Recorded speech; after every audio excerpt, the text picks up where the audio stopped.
Ayan. May nakalagay dito na Purito Soul. Dito is na dito sa ilalim. Yung original, meron siyang code. Kahit ito na lang guys, yung tingnan nyo. Oh. Pag merong ganito, fake na talaga to. Guys, mas malaki yung butas itong fake compare dito sa original. Yan. Guys, bumili na kayo nito kasi super effective to. Actually, wala na nga itong laman, no? Bus ko na to. Bus na yan.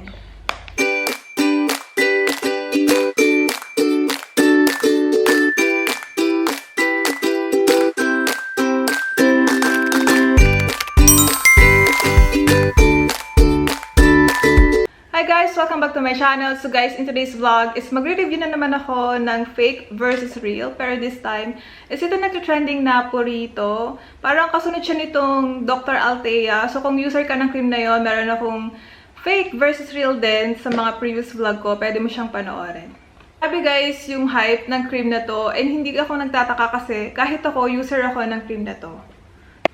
Anyway guys, pinagtataka kayo bakit tatlo to. Itong dalawa guys, original, and ito is fake. Original to kasi meron tayong old packaging tsaka new packaging nitong Purito. Actually, tatlo nga siya eh. And ito lang yung nakuha ko. Nakuha ko pala to sa Orange app. So sure ako na fake to kasi 17 reals lang yung bili ko dito. While itong original is nagre-range siya ng 62 to 70 reals. 62 kasi nakakuha ko siya ng sale. Okay guys, dating gawin. Fake is itong left. Tapos, itong original is yung sa right.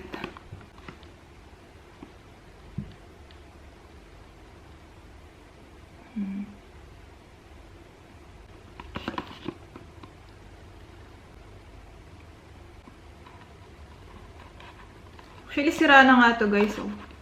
Tumating sa akin sira na itong box.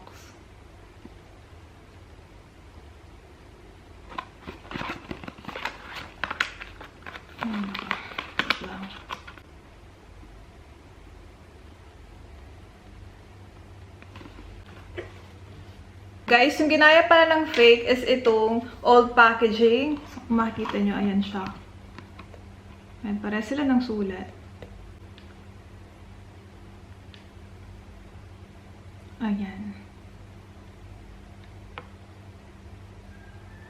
Kasi dito sa new packaging, nasa gitna na lahat yung pangalan.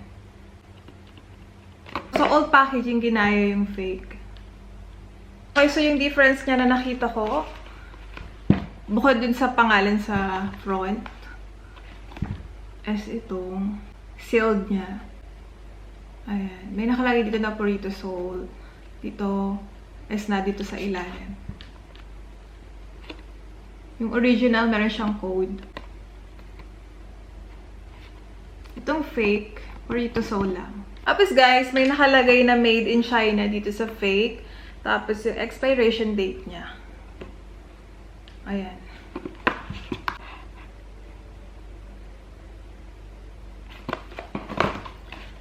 Alisin na natin kasi nalalaglag na.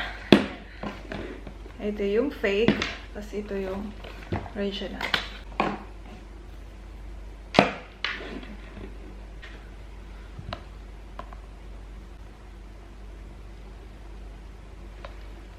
Wait lang.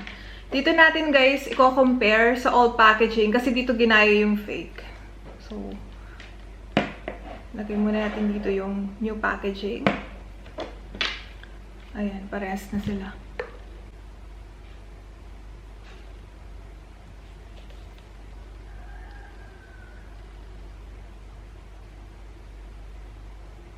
Kahit ito na lang guys, yung tingnan nyo. Oh. Pag merong ganito, fake na talaga to. And guys, tingnan nyo, may tuldok dito. Ito, may tuldok yung expiration date niya. Ito yung fake. Ito yung original.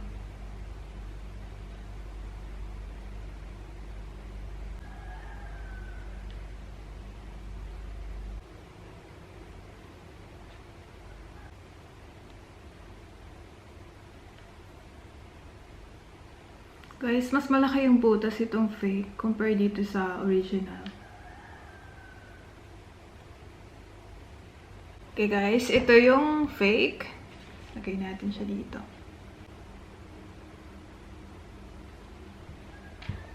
Ayan. Tapos, ito yung original sa my right.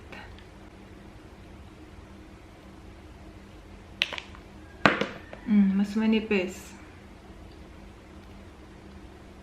Mas manipis to guys kasi mas maliit lang yung butas nung original kaysa dito sa fake. And, ano natin?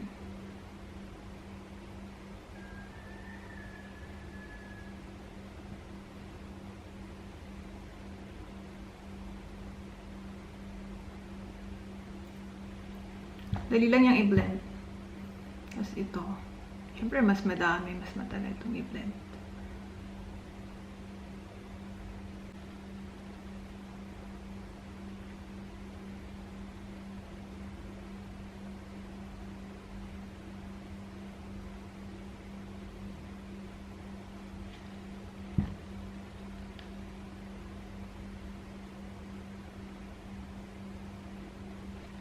Tagal niyang i-blend. Super thick. Ang thick niya, guys. Tagal niyang i-blend. Or kasi mas marami. Kasi gadamihan natin yung original. Makasabihin niyo. Ganun. Tingnan niyo. Mabilis talaga i-blend yung original, guys. Eto. Meron pa din.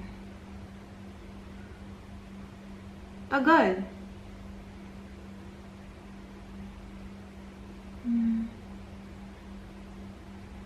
Meron pa din. O sige, kapalan talaga natin yung original. 3 na. Ayan na. Aksaya Lods.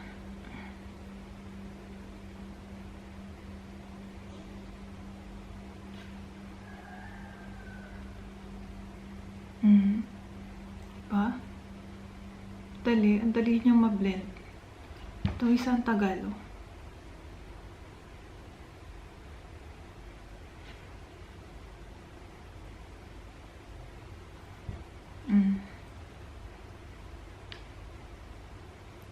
Ang thick kasi guys ng consistency nito. Itong isa medyo watery siya. And yung sa scent naman, wala akong masyadong maamoy dito sa original. Papunta na siya sa unscented, guys. While itong fake is amoy siyang matapang na lotion. So, kung subtle lang yung amoy, ito yun. Original siya. Ayan. Aksaya, no? Pwedeng lotion tong isa. Okay guys, compare naman natin tong new at saka yung old packaging. Ayan siya. Parehas original to guys. Old and new packaging lang to. And then sa likod niya, para hindi na lang kayo malito, yung expiration date nito, may nakalagay na made in China. Ayan. Guys, bumili na kayo nito kasi super effective to. Actually, wala na nga itong laman, no? Ubus ko na to. Basta yan. And ito pa. Ayan, naubos ko na din to. Oops, konti na lang. May konti pang umaano pero wala na yan. Ubos na din. Konti na lang. Ayan. So, ito na lang yung bago. Ito yung bago guys na gagamitin ko. And guys, meron palang part itong vlog na to. So kung nakikita nyo ito nasa likod, re-reviewin ko yan guys. And dito ko natatapusin yung vlog na to. Maraming salamat sa panonood. Bye!